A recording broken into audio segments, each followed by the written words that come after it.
A duplex in Vancouver is probably the most misunderstood property type in this entire city, and it is misunderstood in both directions at once. People either assume a duplex works exactly like a detached home, or they assume it works exactly like a townhouse, and honestly, it is neither. A duplex is a strata because any building with 2 or more units is, but a 2-unit duplex strata usually has no property manager, no real bylaws governing your day-to-day life, and no large reserve fund sitting quietly behind it. It is just you and the other owner sharing one building, and that means the things that are supposed to protect you are not automatic. You have to go and confirm that they actually exist. So in this video, I'm going to walk you through the duplexes I would be very, very careful with in 2026 and exactly what to confirm before you write that offer. So let's start out with the layout, because the layout of a duplex drives its resale more than almost anything else, and the 3 main types do not perform the same.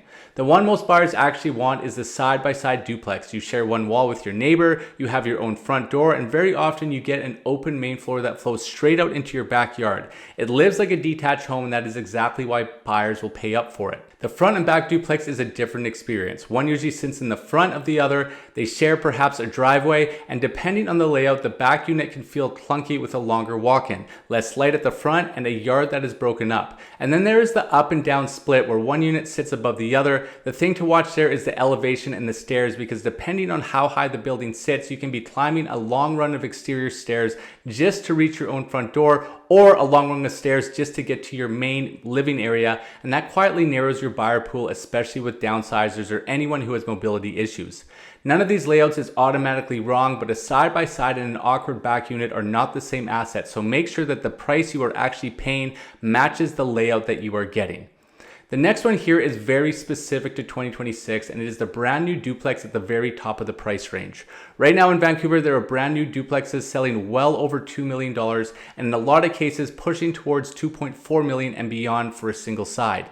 And here's what is happening on a lot of these lots. You are buying the duplex at the front, and there is a coach home or a laneway structure built at the back of the same lot, and the whole thing gets priced together as a package. So you're spending well over $2 million, and in some of these projects, you're not even getting a garage. You're getting just a carport in the back that may or may not even be covered.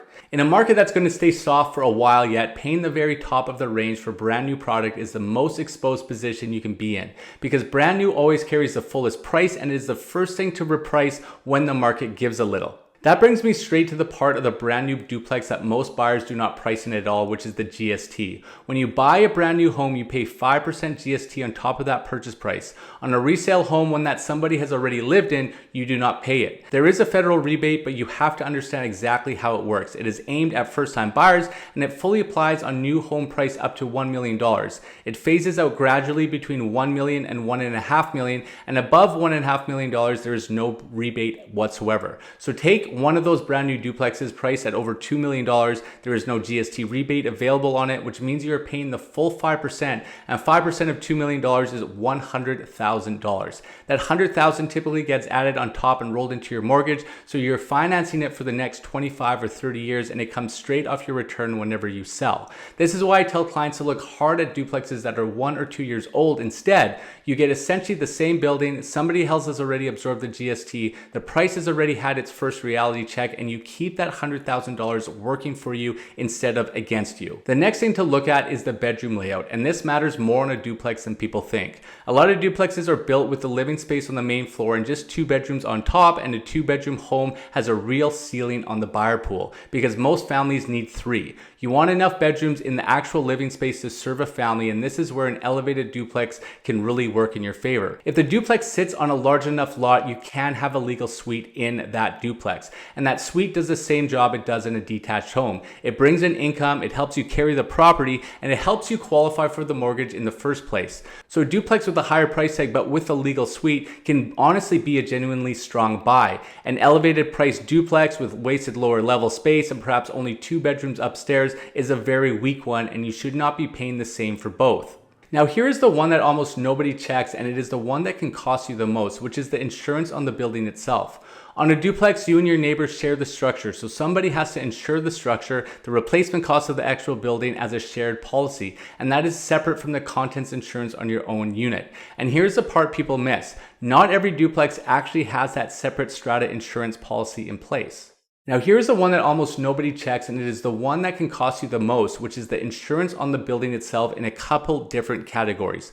On a duplex, you and your neighbors share the structure. So somebody has to insure the structure, the replacement cost of the actual building as a shared policy, and that is separate from the contents insurance on your own unit. And if you're looking at a brand new duplex or one that is within 10 years old, this is something that so many people miss. Not every single duplex has its own separate insurance policy for strata. Some do, and some never had one set up at all. And I can tell you this one from my own home because I live in a duplex. When I bought, I made sure that there was a separate strata insurance policy on the building. A while later, I had standing water collecting along the perimeter of my sidewalks, and because that policy existed, it went back to the builder and it got fixed properly, and it did not come out of my pocket. I also know people in the exact opposite situation. Their agent did not dig into the insurance, the duplex never had that separate strata policy, and now they have the same kind of standing water problem with no coverage behind it. So they're paying to fix the building themselves. So on any duplex, and especially on a newer one, you ask directly, is there a separate strata insurance policy on the structure? Who is the provider, and what does it actually cover? If the answer is fuzzy, you do not remove your subjects until that is clear. You need to understand how much that separate policy for the replacement cost is going to be and what kind of coverage you have for the unit, as well as the strata portion if it is insured at all. The last one ties all of this together, and it is the builder behind the duplex. A duplex is honestly only ever as good as the builder who put it up, and on a newer duplex, you have a free public way to check it out. You go to the BC Housing New Homes Registry and you search the address, and you can see who the builder of record was, whether they are a licensed residential builder, and whether the home carries home warranty insurance, which is the standard 2, 5, and 10-year coverage on a new home. A reputable builder with a clean track record and proper warranty coverage behind the home is worth paying for. A duplex built by someone you cannot verify with no warranty behind it is a very different risk, and the price that should reflect that on the difference. So before you write an offer on a duplex in Vancouver this year, you are confirming a short list. You are confirming the layout actually fits how people want to live, and that you are paying side-by-side money for a side-by-side and not for an awkward back unit.